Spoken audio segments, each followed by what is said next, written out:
Hello 12th standard students, welcome back to chapter 1, applications of matrices and determinants. We have seen the conditions for consistent. There are two conditions. If rank of AB equal to rank of A equal to number of unknown, then you get unique solution. And if the second one is rank of AB equal to rank of A and less than the number of unknowns, suppose it is equal to 2, it is called as one parameter family, and if it is equal to 1, it is called two parameter family. And the third one is inconsistent. When the system of equation will be inconsistent? When rank of AB not equal to rank of A, then we say that it is inconsistent and has no solution. Now, coming to this row echelon form, also I have given the tips here. Below the principal diagonal, all the elements should be reduced to 0, and 0 should be in the increasing order starting from the second row. And for the first column, when you reduce the elements below the first element to 0, you take the help of R1, and in the second column you take the help of R2, and the first element of the matrix should always be equal to 1. If it is 1, it is easy for us to reduce them. Okay, otherwise no need to bother, we can do as it is. Okay, now we'll see these. Exercise sum 1.6, sum number 2. They have given a system of equations and they have asked us the conditions for no solution, unique solution and infinite number of solution.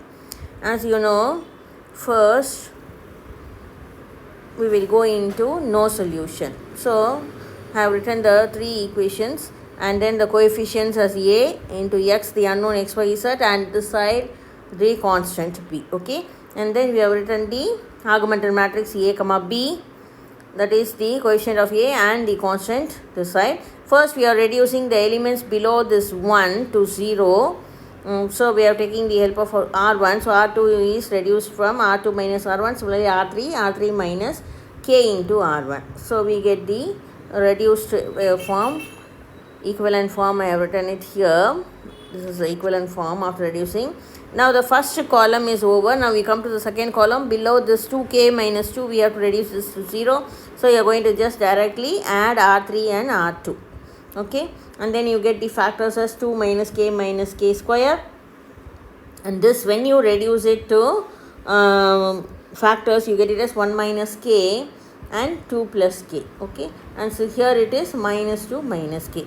Now this is our row echelon form, because below this is the principal diagonal and below the principal diagonal we got the zeros.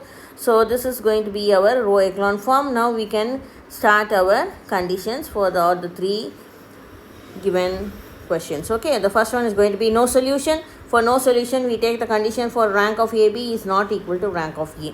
So for that, in Roman letter 1, we are going to substitute the value of K as equal to 1 here in this Roman letter 1. So when you substitute K equal to 1, you get the equivalent matrix as this.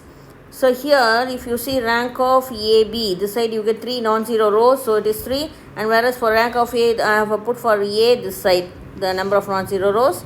This is the 3 cross 3 matrix. So only one non-zero row you have got. So this is not equal. Therefore, it is inconsistent. It has no solution. Therefore, for no solution, the value of K is going to be equal to 1. Now we'll come to the second one. Unique solution. Unique solution means you know that rank of AB should be equal to rank of A should be equal to the number of unknowns. Let us, for that, what we are going to take the values, K should not be equal to 1, because if it is 1 it will become 0, and K should not be equal to minus 2, because if it is minus 2 again it will become, some elements will become 0. So we are going to substitute K equal to 0 in the Roman letter 1. And so after substituting K to 0, we get this reduced equivalent, okay, equivalent matrix. Here our non-zero row for rank of A is 3, and for this also it is 3. So we can write the rank of AB is equal to 3 and rank of A equal to 3, and N is also equal to 3. Therefore it is consistent and has unique solution. So for unique solution, value of K is going to be 0. Now infinite number of solution, you should have rank of A equal to rank of AB, but it should be less than the number of unknowns. So for that you are going to put the value as K equal to minus 2 in Roman letter 1. So I have written the Roman letter 1, and after substituting K equal to minus 2, you get the last row as 0. So how many non-zero rows you have got for rank of AB? It is 2, and similarly for rank of A also it is 2. Therefore you get rank of AB equal to 2, rank of A equal to 3, but N equal to 3. Therefore this is going to be less than N number of unknowns. Therefore it is consistent and has infinite number of solutions. and the value of k is going to be k equal to minus 2.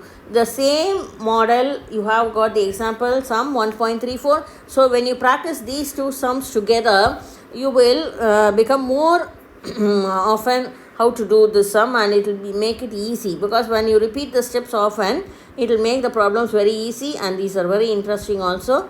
Try this one. Thank you.